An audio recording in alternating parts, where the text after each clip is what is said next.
Hi అండి.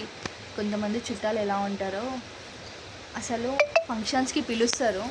మన దగ్గర డబ్బు ఉండదు కదా, అంటే ఉండే వాళ్ళ దగ్గర ఉంటుంది, కొందరి దగ్గర ఉండదు. కాబట్టి డబ్బు ఉన్న వాళ్ళని ఒకలాగా, డబ్బు లేని వాళ్ళని ఒకలాగా, ఎలా అంటే అసలు వీళ్ళ దగ్గర డబ్బు లేదు అన్నట్టుగానే చూస్తారు. కానీ అది మన చుట్టాలు, మన సొంత వాళ్ళు అని చూడరు.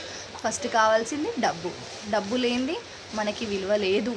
అదే ఉన్న వాళ్ళకి, ఉన్న వాళ్ళని ఎలా అంటే ఎలా రిసీవ్ చేసుకుంటారంటే, అమ్మ వీళ్ళ బాగున్నారా, వదిన బాగున్నారా అక్క అని మాట్లాడతారు.